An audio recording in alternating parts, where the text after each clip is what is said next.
और सोनिया गांधी अब बोलने जा रही है कांग्रेस मुख्यालय पर, जहां पर राहुल गांधी भी है मौजूद।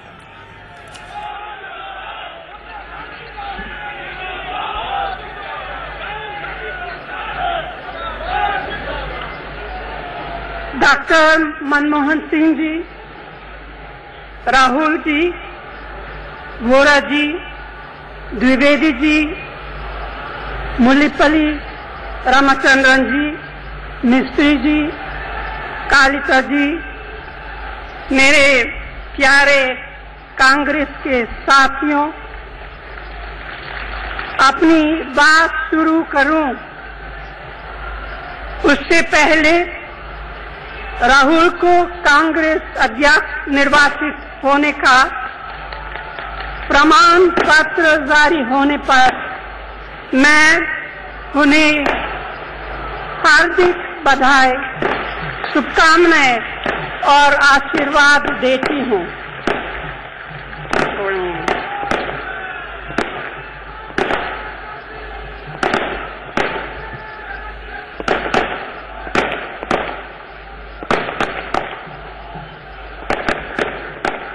आज मैं आखिरी बार आपको कांग्रेस अध्यक्ष के रूप में संबोधित कर रही हूं।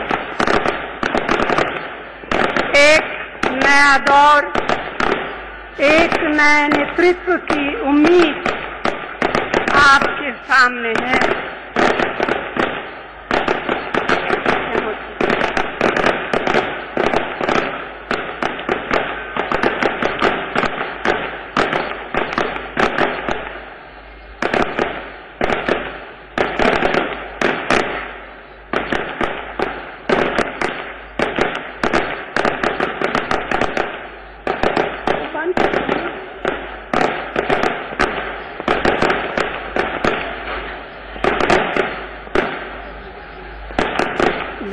साल पहले जब आपने मुझे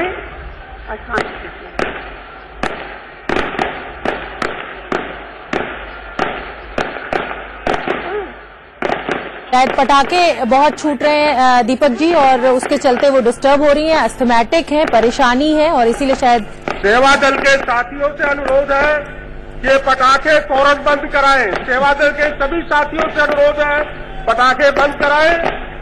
आदरणीय श्रीमती सोनिया गांधी जी का संबोधन हो रहा है। इशारा भी शायद कर रही थी कि उनको सुनाई नहीं दे रहा है, बोल नहीं पा रही है, डिस्टर्बेंस सुनने में बहुत ज्यादा दिक्कत आती है। और वहाँ अंदर इतना शोर है क्योंकि हमारे दोनों रिपोर्टर्स जो थे उनको भी हमारी आवाज नहीं सुनाई पड़ी। जी, जब आपने मुझे अध्यक्ष पद के लिए चुना और मैं इसी तरह आपको संबोधित करने के लिए यहाँ खड़ी थी,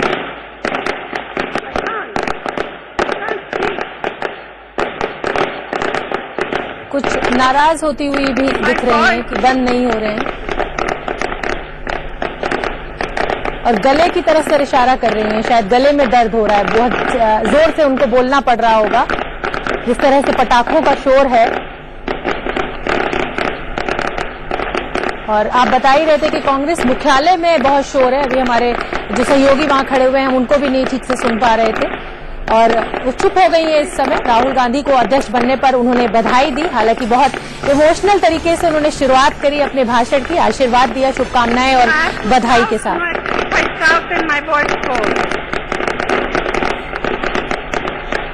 और वो कहती हुई कार्यकर्ताओं से कि पटाखे ना छोड़ें, और बहुत शोर हो रहा है, और उन्होंने बहुत इमोशनल भी किया होगा आज पूरे सभी कांग्रेस के कार्यकर्ताओं को, जब उन्होंने कहा कि आखिरी बार मैं संबोधित कर रही हूं कांग्रेस अध्यक्ष के रूप में। दीपक जी, बहुत इमोशनल मूवमेंट है ये सभी के लिए। 19 साल बहुत लंबे समय वो कांग्रेस अध्यक्ष रही है। जी हाँ, सबसे लंबे समय तक छठे बार कांग्रेस के अध्यक्ष नेहरू गांधी परिवार से कोई होगा। मोतीलाल नेहरू भी हो चुके हैं, जवाहरलाल नेहरू भी हो चुके हैं, इंदिरा गांधी भी हो चुकी हैं, राजीव गांधी भी हो चुके हैं, और उसके बाद उनका छठा नंबर है। तो मेरे ख्याल से सोनिया ठीक उतनी ही भावुक आज होंगी जितनी भावुक वो उस वक्त हुई थी जब उन्होंने त्याग करके प्रधानमंत्री पद छोड़ा था। जी, उनके पति का आज भी नहीं भूली जा सकती। वो तस्वीर आज भी नहीं भूली जा सकती। और उनके जो स्वर्गीय पति महान नेता राजीव गांधी थे, मेरे ख्याल से उस वक्त उन्होंने खुद अपनी पुस्तक राजीव में लिखा है कि जब उनकी खबर मिली थी तो मैं पूरी तरह टूट चुकी थी और फिर मैं राजनीति से विमुख होती चली गई। लेकिन कांग्रेस एक ऐसी पार्टी है जहां पर लॉयल्टी लोगों की गांधी नेहरू परिवार से बंधी ही रहती है। इसीलिए मैंने कहा कि अच्छा समय हो या बुरा समय, वो एक बाइंडिंग फैक्टर होता है कांग्रेस के लिए, और यही है कि वो कांग्रेस के लिए न्यूक्लियस का काम करता है और इसके आसपास ही वहां की राजनीति घूमती है। जब आपने मुझे अध्यक्ष पद के लिए चुना और मैं इसी तरह आपको संबोधित करने के लिए यहाँ खड़ी थी, मेरे दिल में घबराहट थी, यहाँ तक कि मेरे हाथ कांप रहे थे। मैं सोच नहीं सकती थी कि किस तरह मैं इस ऐतिहासिक संगठन को संभालूंगी। मेरे सामने एक बहुत कठिन कर्तव्य था। तब तक राजनीति से मेरा नाता निजी था। जैसा कि आप सब जानते हैं कि राजीव जी और मेरा विवाह हुआ, उसी के जरिए मेरा राजनीति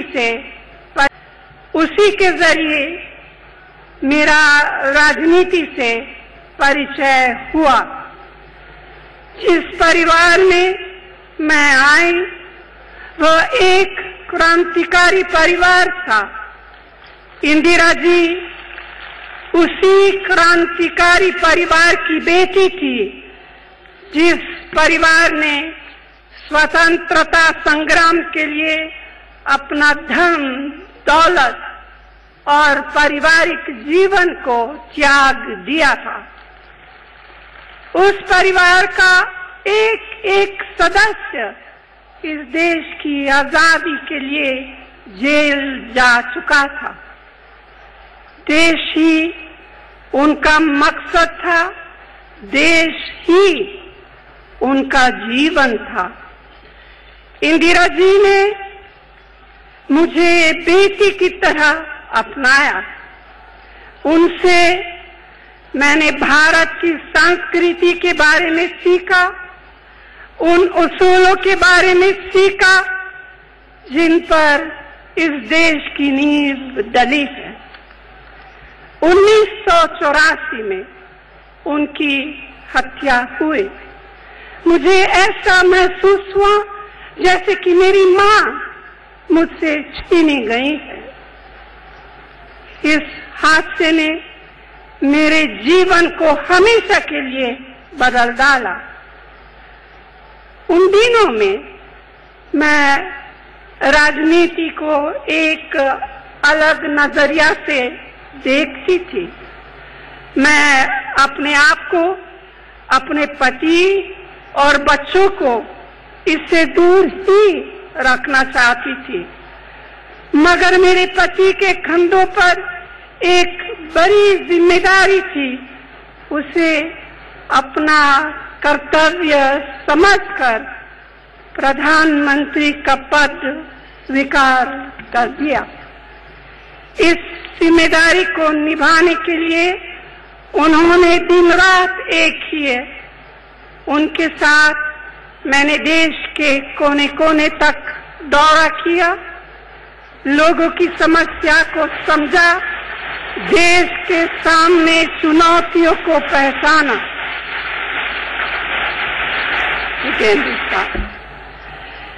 इंदिरा जी की हत्या के बाद 7 साल बीते थे कि मेरे पति की भी हत्या की गई। मेरा सहारा मुझसे छीन गया। इस दौर को पार करने में कई साल बीत गए हैं।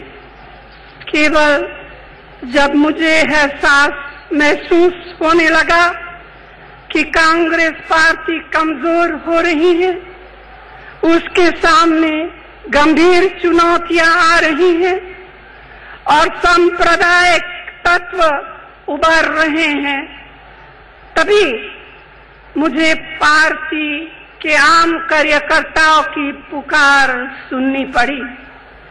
मुझे यह महसूस हुआ कि इस जिम्मेदारी को नकारने से इंदिरा जी और राजीव जी दोनों की आत्मा को ठेस पहुंचेंगे और उनका बलिदान व्यर्थ जाएगा। इसलिए देश के प्रति अपने कर्तव्य को समझते हुए मैं राजनीति में आई थी। उस समय कांग्रेस के पास जहां तक मुझे याद है शायद केवल 3 राज्य सरकारें थी। हम केंद्र सरकार से भी काफी दूर थे। इस चुनौती का सामना किसी एक व्यक्ति का चमत्कार नहीं कर सकता था। आप सबके सहयोग से हमने बेमिसाल कामयाबी हासिल की और एक के बाद एक 2 दर्जन से अधिक प्रदेशों में हमारी सरकारें बनी। ऐसे परिणाम मजबूती इरादे, अपने सिद्धांतों के प्रति संकल्प और समर्पण से प्राप्त होते हैं।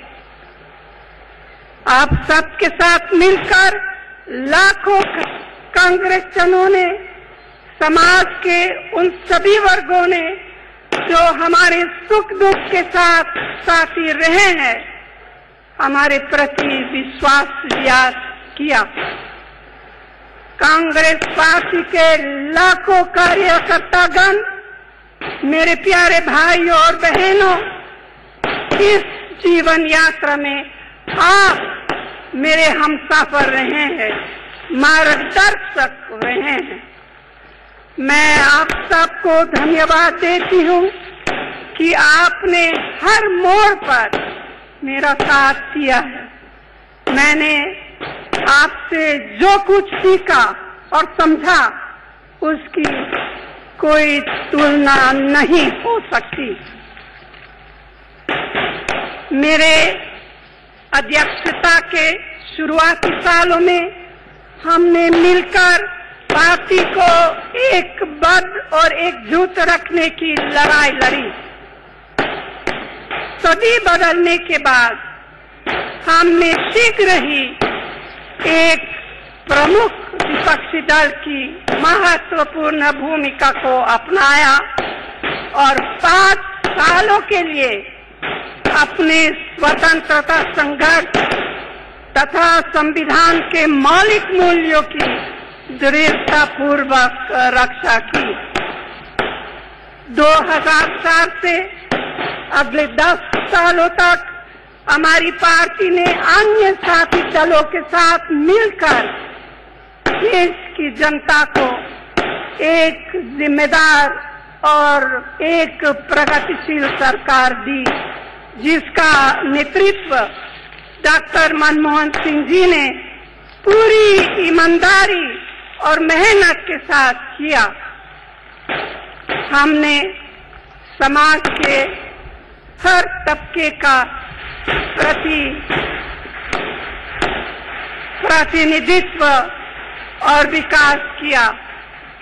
हम इस तथ्य पर गर्व करते हैं कि इस दौरान हमने ऐसे कानून बनाए जो जनता के अधिकारों पर आधारित थे, जिनके बल पर शिक्षा, स्वास्थ्य, भोजन, रोजगार, जानकारी आदि के अधिकार का फायदा हम देश के करोड़ों गरीब भाई बहनों को दे पाए। 2014 से एक बार फिर हम विपक्ष की भूमिका निभा रहे हैं। शायद इतनी बड़ी चुनौती जितनी आज है, हमारे सामने कभी नहीं रही हैं। आज हमारे संवैधानिक मूल्यों पर हमला किया जा रहा है। इसके साथ साथ हमारी पार्टी कई चुनाव हार चुकी है, लेकिन हमारे कार्यकर्ताओं में बेमिसाल साहस जीवित है।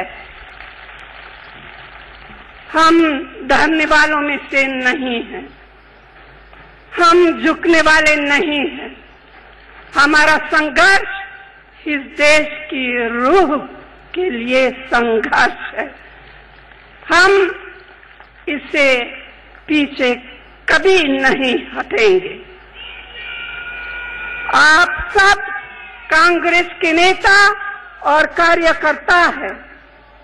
उस भावना, उन उसूलों के रखवाले हैं जिन पर ये देश बना है। ये कोई छोटी सी चीज नहीं है। सत्ता, शोहरत और स्वार्थ आपके मकसद नहीं है, देश आपका मकसद है। इस देश के मूल्यों की रखवाली करना आपका मकसद है, यही आपकी मंजिल है। हम सब जानते हैं कि किस तरह हमारे देश के बुनियादी उसूलों पर रोज रोज हमला हो रहा है।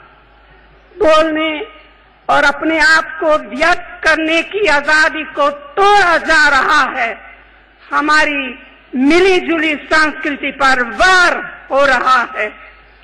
हर तरफ से एक संदेह का माहौल, भय का माहौल बनाया जा रहा है। इस बीच कांग्रेस को भी अपने अंतर्मन में झांक कर आगे बढ़ना पड़ेगा। अगर हम अपने उसूलों पर खुद खरे नहीं उतरेंगे तो हम आम जनता, आम आदमी के हितों की रक्षा नहीं कर पाएंगे। यह एक नैतिक लड़ाई है। इसमें जीत हासिल करने के लिए हमें अपने आप को भी दुरुस्त करना पड़ेगा और किसी भी प्रकार के त्याग और बलिदान के लिए तैयार रहना पड़ेगा।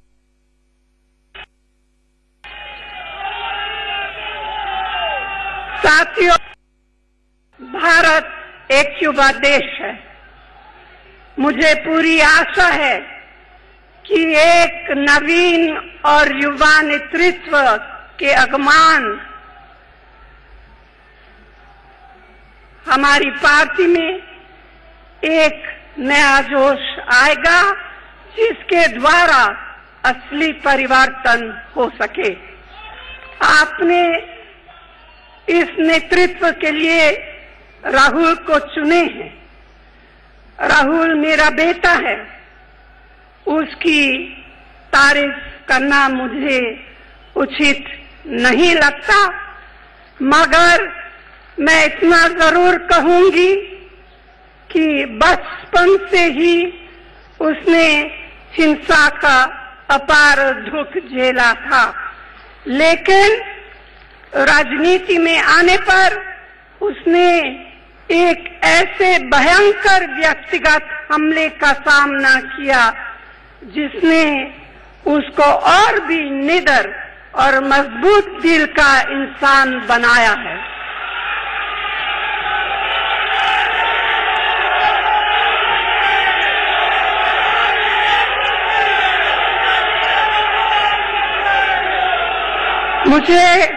मुझे उसकी सहनशीलता और दृढ़ता पर गर्व है और मुझे पूरा विश्वास है कि राहुल पार्टी के नेतृत्व सच्चे दिल, धैर्य और पूर्ण समर्थन के साथ करेंगे।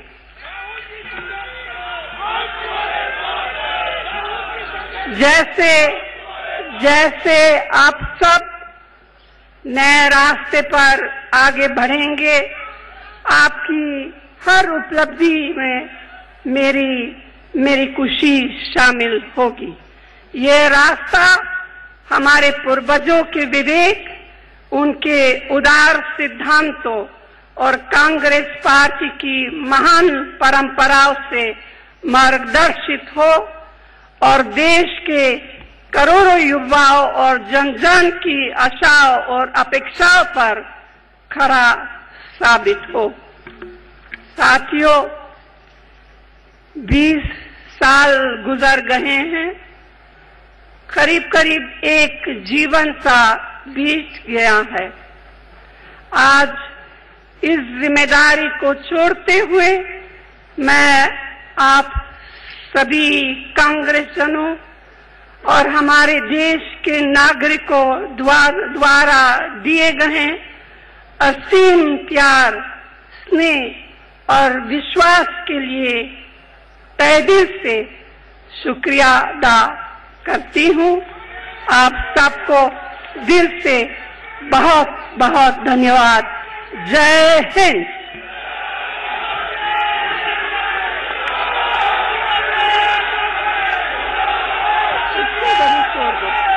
तो पूर्व कांग्रेस अध्यक्ष कहना सर अब उचित होगा। श्रीमती सोनिया गांधी को आपने सुना, बहुत ही इमोशनल भाषण उन्होंने दिया और जो सबसे अच्छा जो मैं कह सकती हूँ कि उन्होंने कहा कि मैं खुद माँ हूँ, मैं तारीफ नहीं करूंगी,